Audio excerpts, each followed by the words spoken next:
In this episode, we'll be discussing the Job Start Checklist. We've received much input over the Job Start Checklist from the installation teams, and because of that, we've decided to update the Job Start Checklist. We'll be updating the Job Start Checklist in 3 phases as the changes will be drastic. The overall goal will be to create a Job Start Checklist that is easier to use and reduces over-processing and waiting times. Future upgrades will include 1. Consistently placing the actual start date in SIM. 2. Once a turnback is placed in the Job Start Checklist, it will be auto-placed in SIM in the Turnback tab, and the system will create an auto-generated email informing the required personnel that action is required. Currently, the process is for the installation teams to input trouble issues on the Job Start Checklist and input the same information in SIM, thus creating twice the work. The updated Job Start Checklist will only require you to place the information once. And third, a Job Start Checklist where the material list can be inventoried quickly. The current process requires that every line on the material list be addressed, meaning a check needs to be placed on one of the boxes. This process is time-consuming and unnecessary. The updated Job Start Checklist will only require a check to be placed on an item that is missing. No need to place a check on every material line. This training video will illustrate phases 1 and 2. Phase 1 is fairly simple. To populate the actual installation start date, simply access the newly created Job Start app. To do this, access the Workflow app. Click on Search Projects. Type in the job number.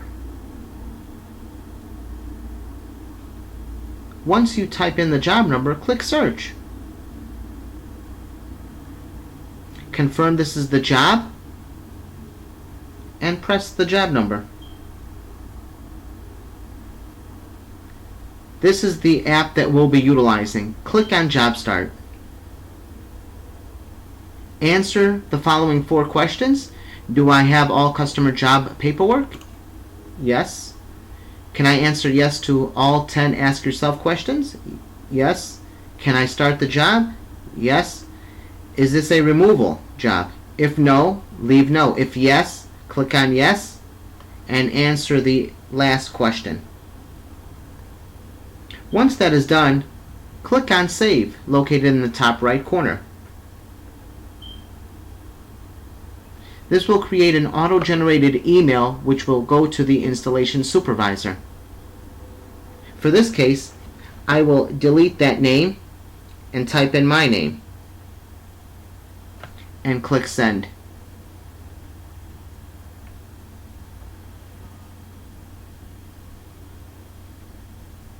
To complete the process, click on OK. Now the installation start date has been populated in SIM. Phase 2 will take place on May 12. In Phase 2, the Job Start Checklist will have everything removed except for the header and the material list. The header is located at the top of the screen, whereas the material list is located towards the center of the screen. Once the Job Start Checklist is submitted, the Job Start Checklist will be delivered via email to all personnel associated with the job as in the past. During this phase, you'll still be required to input turnbacks in SIM. So once again, the header will remain, the material list will remain, and everything else will be removed from the Job Start Checklist except for the Save As Draft and the Submit button. Phase 3 will be discussed in detail at a later time.